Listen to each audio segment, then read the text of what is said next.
Olá a todos, meu nome é Marcos e o nosso grupo estará apresentando o inversor monofásica em ponte completa.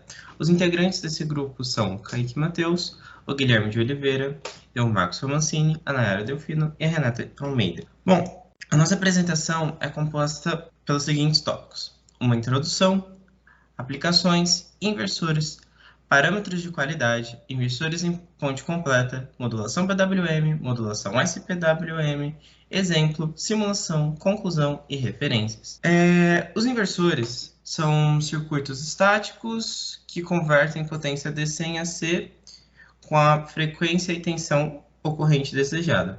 Basicamente, os inversores são um equipamento que permite a conversão, né, da nossa tensão ou corrente DC para uma forma em AC. Referente às aplicações, nós temos como acionamento de máquina CA, controle de velocidade de motores síncronos, controle de fornos de indução, sistemas de alimentação ininterruptas, filtros ativos, fontes chaveadas, na área de telecomunicações, transmissão em alta tensão.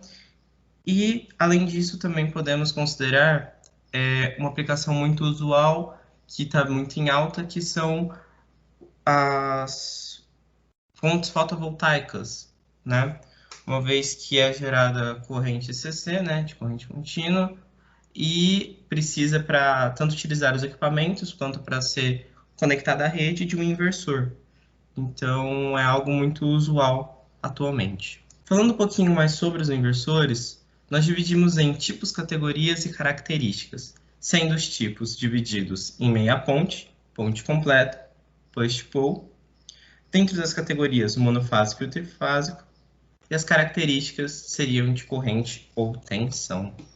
Bom, o funcionamento do inversor, como veremos futuramente, ele está ligado a um sistema de chaveamento. E as chaves mais utilizadas nos inversores são o TBJ, o MOSFET, o GTO ou o SCR.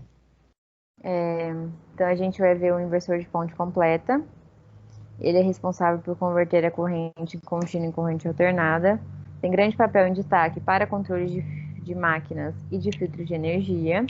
E contém uma saída senoidal CA a partir de uma fonte de alimentação DC.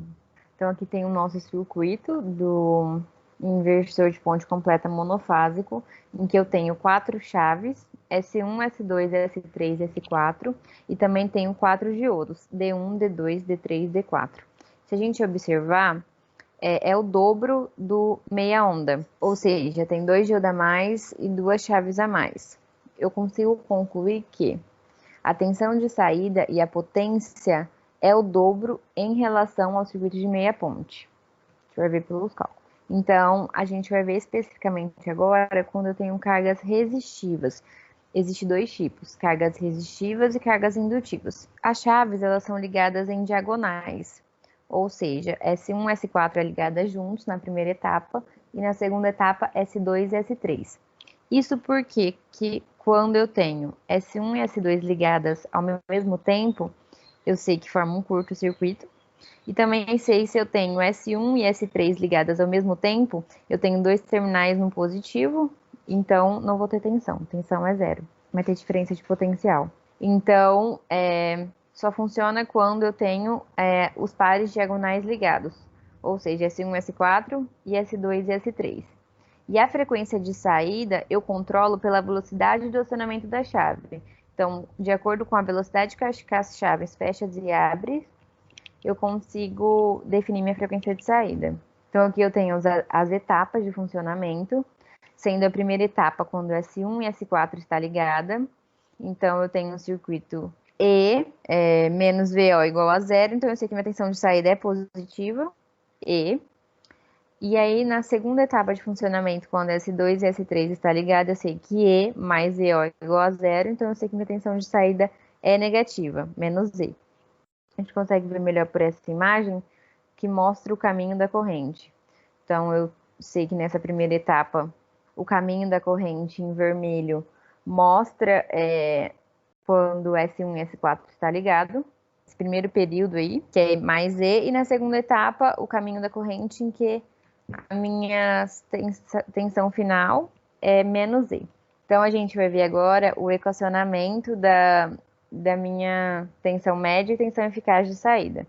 Então, tem que minha tensão média é ET sobre 2 menos delta sobre T sobre 2, em que meu T sobre 2 é metade do meu período, que meu período é o tempo completo das duas etapas de funcionamento. Caso, nessa minha primeira figura aqui, o meu delta é zero, porque em nenhum instante a minha tensão ficou em zero.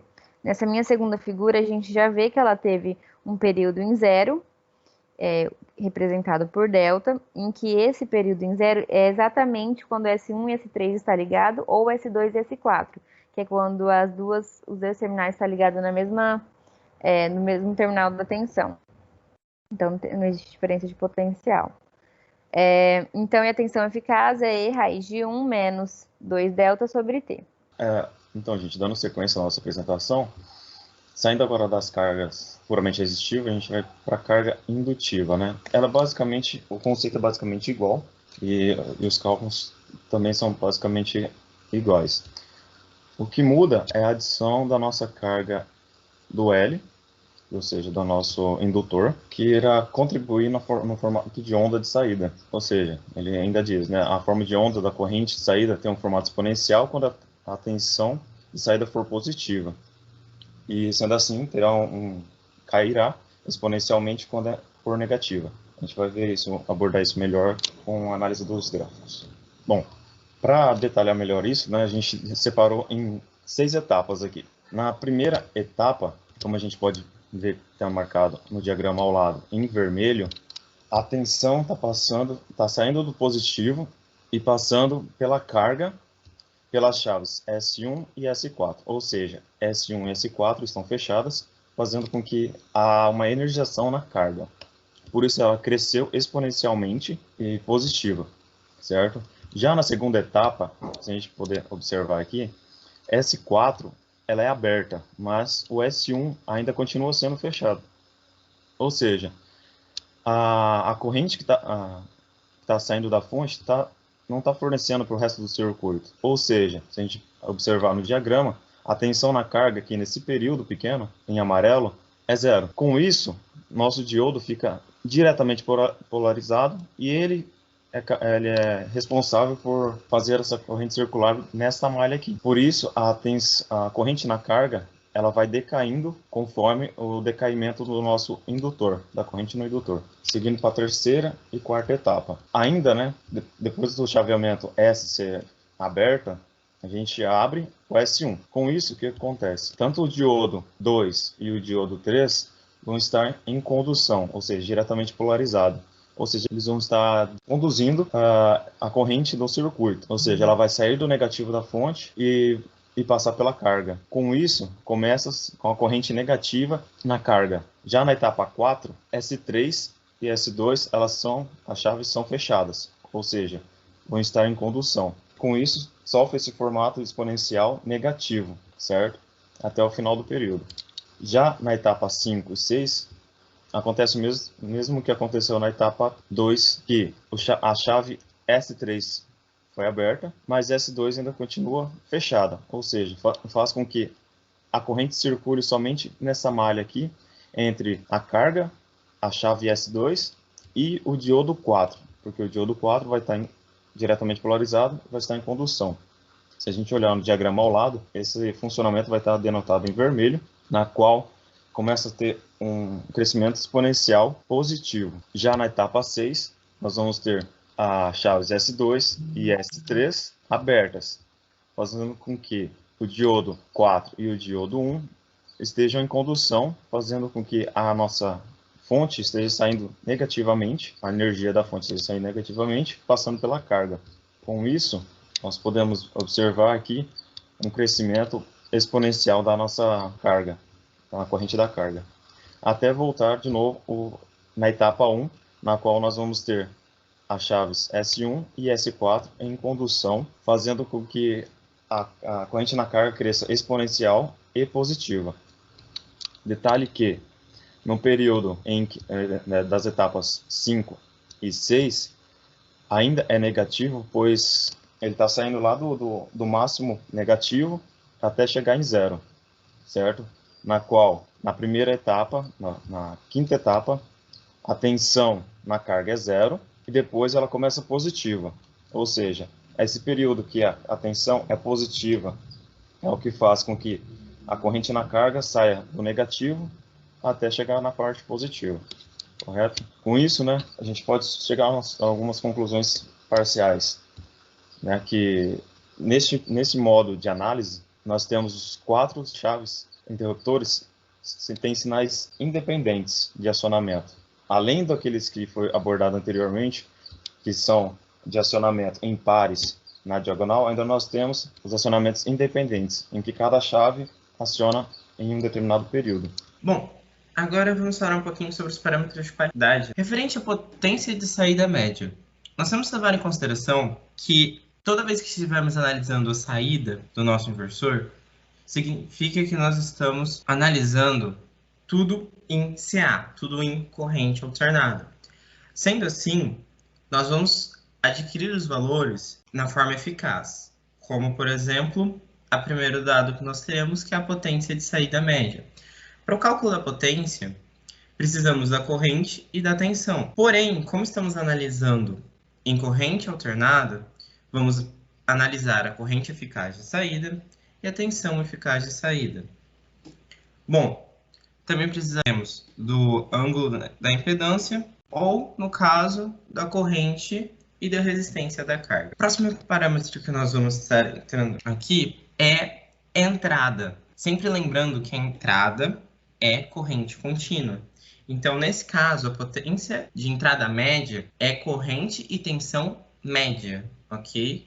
Sempre atentando às informações de corrente contínua ou corrente alternada para os cálculos. Bom, outro parâmetro de qualidade que é muito importante ser estudado são os fatores de harmônico, certo? O primeiro fator que nós vamos estar entrando é o fator da enésima harmônica, ok? Basicamente, o que você precisa para calcular o valor de uma harmônica específica? Você precisa do valor RMS da harmônica em questão que está sendo estudada e o valor RMS da componente fundamental.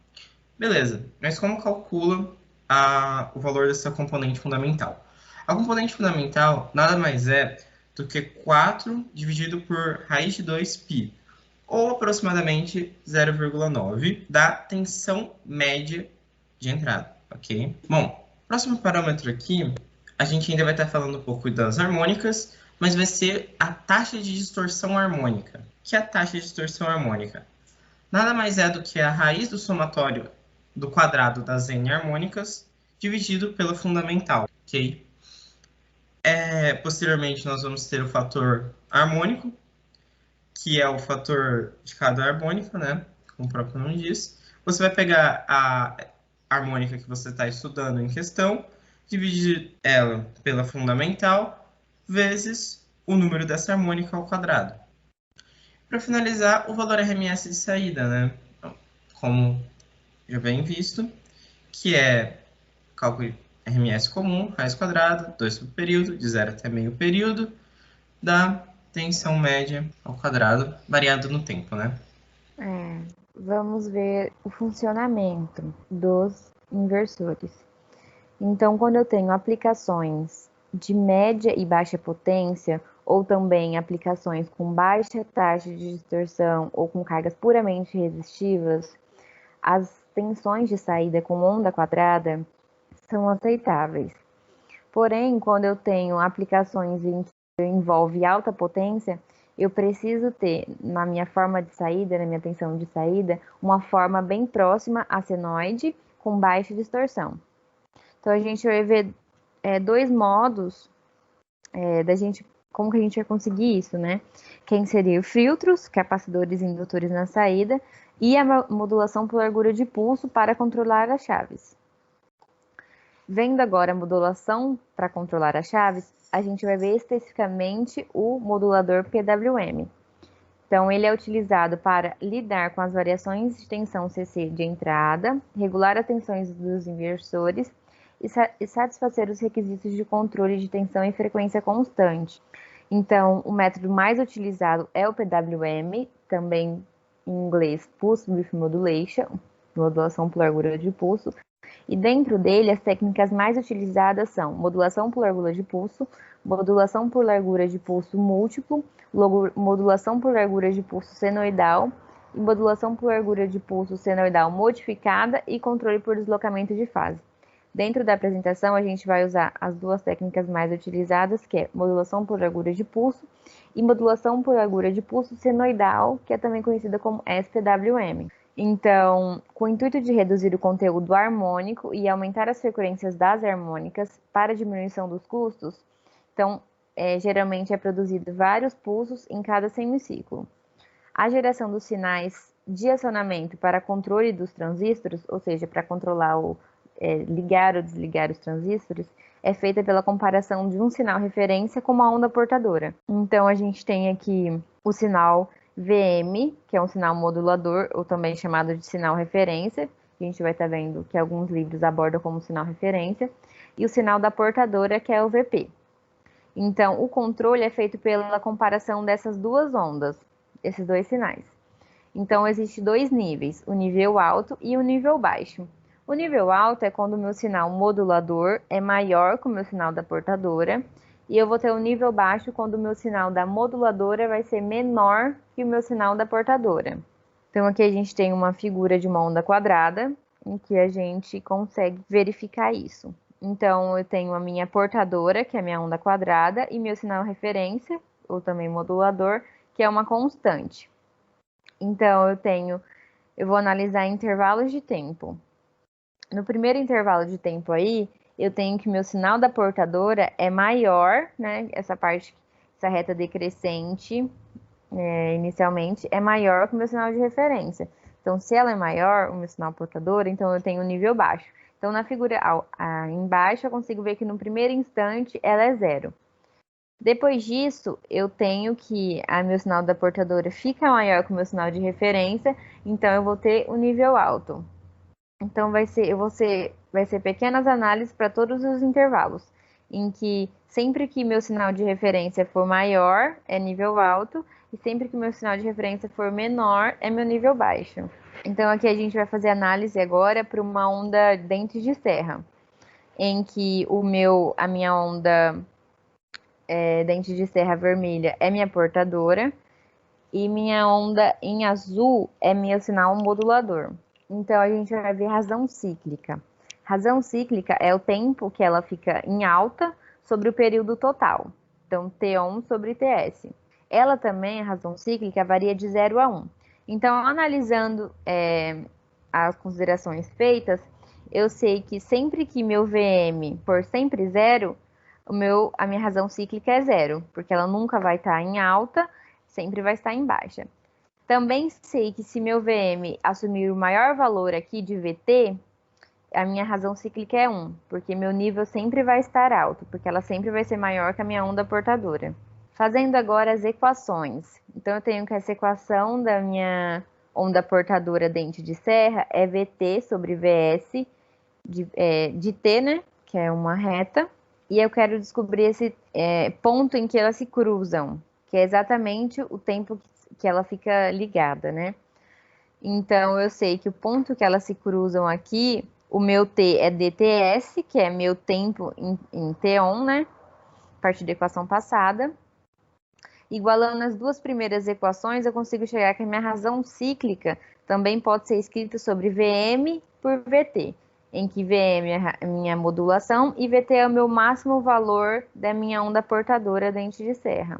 Então, o que vai definir a minha tensão média de saída vai ser exatamente o tanto que a minha onda moduladora fica maior que a minha onda portadora, que é a minha razão cíclica. Então, esses são os modelos mais utilizados de PWM existente no mercado. Agora a gente vai falar um pouquinho sobre o modulador SPWM. Quando a modulação senoidal ela é usada em motores, ela realiza uma comparação entre dois sinais de tensão, onde o sinal modulante vai ser o sinal senoidal de referência e o sinal da portadora vai ser um sinal triangular. A gente usa a onda senoidal como modulante porque é a onda que a gente deseja na saída. Aí nós temos que a frequência, então, do sinal senoidal de referência vai ser igual à frequência da tensão de saída do inversor, e a frequência da onda triangular vai determinar a frequência de chaveamento do inversor, e ela geralmente é mantida constante. Quando compara a modulante e a abortadora, a gente obtém um sinal com frequência fixa e a largura de pulso variável. Isso vai depender da razão entre a amplitude do sinal de referência e a amplitude da onda triangular. Essa relação é chamada índice de modulação MA.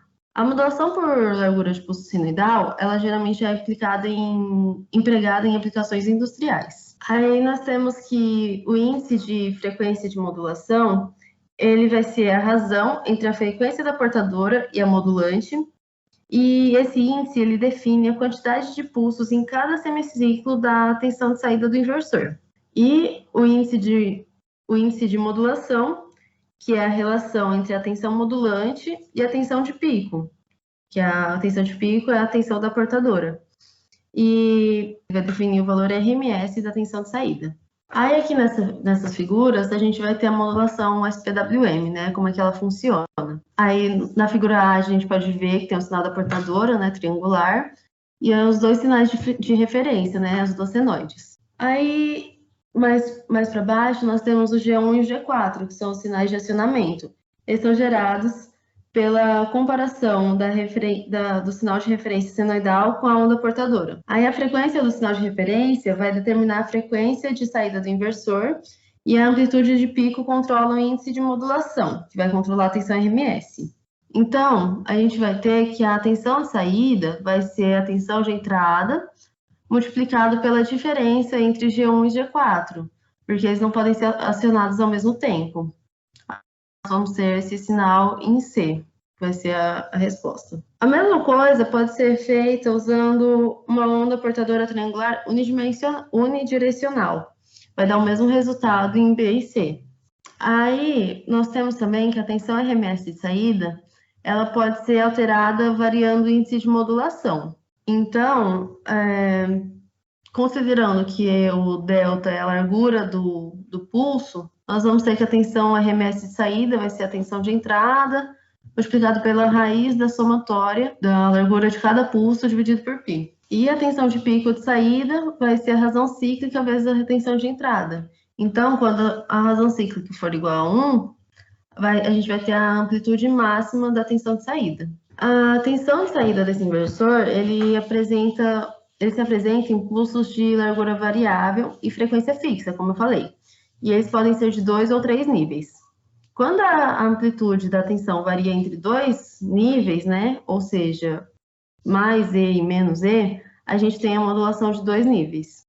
Como que ela funciona? A gente tem o sinal de comando das chaves S1 e S4 iguais. Então, quando a tensão da modulante é maior que a portadora, o sinal vai ser 1. Caso contrário, vai ser 0. E depois, o sinal de comando da S2 e S3 vão ser iguais. E vai ser o complementar da chave S1 e S4. Quando a gente tem a tensão variando em 3 níveis, ou seja, mais E, 0 e menos E, a gente vai ter modulação de 3 níveis. Na modulação de 3 níveis, a gente tem que usar 2 sinais de referência, né? 2 modulantes, ou seja, 2 senoides. O sinal de comando da chave S1 vai ser complementar do S2, e mesma coisa, quando a tensão da modulante for maior que o sinal da portadora vai ser 1, caso contrário vai ser 0. A mesma coisa serve para a chave S3 e S4, que são complementares também, e mesma coisa, tensão modulante maior que a portadora, se não é 1, caso contrário vai ser 0. Aí, quando nós podemos também, né, inserir o filtro passa-banda, que essa inserção de filtro ele vai permitir a passagem só de uma determinada faixa de sinal, ou seja, ele vai cortar tudo que estiver acima dessa frequência ou abaixo dessa frequência. Em altas frequências, a maior parte da tensão de entrada vai estar em cima do indutor e vai impedir a passagem, e em baixas frequências, a maior parte da tensão de entrada vai estar sobre o capacitor e vai impedir a passagem do sinal. Então, nós temos que a constante de amortecimento vai variar entre 0,07 e 1, e a frequência de ressonância do filtro deve permanecer 10 vezes abaixo da frequência de comutação e pelo menos 10 vezes acima da frequência fundamental. Então, para a gente determinar o valor do capacitor e do indutor para esse filtro, nós usamos essas duas equações. Para o capacitor, 1 sobre 4π zeta, frequência vezes a resistência. E para o indutor, 1 sobre 2π, frequência, tudo ao quadrado, vezes o valor do capacitor. Bom, agora eu vou falar um pouco sobre os exemplos e simulações. Bom, nós recebemos um exemplo aqui que a gente tirou do livro do Rashid, fizemos algumas alterações. E nesse exemplo ele fala para considerar um inversor monofásico, ponte completa, tem uma carga resistiva de 2,4 ohms e a tensão CC de entrada é 48 volts. E ele pede a tensão RMS de saída na frequência fundamental, B, a potência de saída, C, as correntes médias e de pico de cada transistor, D, a tensão de pico de bloqueio reverso de cada transistor, E, a corrente média de alimentação, F, a taxa de distorção harmônica e G, o fator de distorção. Bom, para isso, na letra A, onde presta atenção é RMS de saída na frequência fundamental, nós temos que a equação é de 4Vs dividido por raiz de 2 vezes π. Nós sabemos que nosso Vs é 48 volts. Nós multiplicamos e dividimos aí, nós temos um valor de tensão RMS de saída de 43,21 volts. Na letra B, ele pede a potência de saída. Para nós saber a potência de saída, nós temos que achar o valor de tensão eficaz primeiro. Então, nós temos essa equação, nós substituímos os valores e nós temos que o valor da tensão eficaz é de 48 volts. E substituindo os valores na fórmula da potência, nós temos uma potência de 960 watts, certo? Na letra C, ele pede a corrente média e de pico de cada transistor. A corrente média a gente pode fazer fazendo a equação da corrente, dividindo V0 por R, onde chegamos ao valor de 20 ampere. Nós sabemos também que como cada transistor conduz com um ciclo de trabalho de 50%, a corrente média de cada transistor é os 20 de pico, né, vezes meio, e nós temos um valor de 10 ampere. Na letra D, ele pede a tensão de pico de bloqueio reverso, e como nosso valor de pico é 48 volts, então nossa tensão de pico de bloqueio vai ser 48 volts também. E na letra E, ele pede a corrente média de alimentação. Nós temos a potência de saída e temos Vs, substituindo os valores, nós temos nossa corrente média de alimentação de 20 amperes. Na letra F, ele pede a taxa de distorção harmônica. Nós substituindo todos os valores que temos na equação da taxa de distorção harmônica, chegamos a um valor de 48,34% de taxa de distorção harmônica. E na G, ele pede fator de distorção, onde também substituindo os valores, nós chegamos ao valor de 5,33% de fator de distorção, certo? Bom, aqui nós temos um circuito que nós fizemos utilizando o PSIM. Esse circuito nós utilizamos para fazer um exercício anterior também. Esse é o circuito do nosso inversor monofásico em ponte completa, onde o sinal parece uma onda triangular, que é a portadora, e também uma onda senoidal, que é a referência. Nós temos também duas portas NOT, que inverte o estado de dois transistores, já que quando dois estão conduzindo, dois estão bloqueados, certo? Então nós utilizamos a porta NOT para fazer a inversão do sinal, para que quando dois estão conduzindo, dois estejam bloqueados e vice-versa. Nessa figura, podemos observar nosso sinal de entrada, composto pela nossa portadora, sinal de portador e sinal de referência. Na figura de baixo, nós temos o nosso sinal de saída. E no SimView, que é a interface de simulação do PSIM, nós podemos obter alguns valores para comparar com o nosso exercício. E aqui, por exemplo, nós temos o valor de tensão eficaz simulado, que no nosso exercício deu 48 volts, e nós obtemos um valor de 47,8 no SimView. Então, bem próximo aí do que nós obtemos no exercício. E também nós podemos obter o valor de taxa de distorção harmônica, que aqui nós temos 0,48, multiplicando por 100, nós chegamos aos 48% do que nós obtemos no exercício que nós fizemos. Bom, nós também fizemos uma simulação do inversor usando um filtro capacitivo passa-banda. E para isso nós inserimos um indutor e um capacitor, e com esse filtro nós podemos obter uma onda senoidal na saída. Para isso, nós precisamos escolher o valor da constante de amortecimento. Nesse caso, utilizamos o valor de 0,85 e também o valor da frequência de ressonância, que nós utilizamos 80 Hz. Com isso, substituindo todos os valores que nós temos o valor do capacitor de 487,6 microfarad e o do valor de indutor de 8,11 miliamps. Bom, para concluir, nós separamos alguns tópicos que é interessante ser destacado. Primeiramente, a tensão máxima do bloqueio reverso de cada transistor e a qualidade de tensão de saída para o inversor de meia ponte completa, são as mesmas. A potência de saída é 4 vezes maior que o inversor de meia ponte. A componente fundamental é 2 vezes maior que a dos inversores de meia ponte. E a aplicação de alta potência é necessário usar técnicas para deixar a forma de onda parecida com a senoide, no caso, os filtros. É isso o nosso trabalho, aqui estão nossas referências. E é isso, muito obrigado.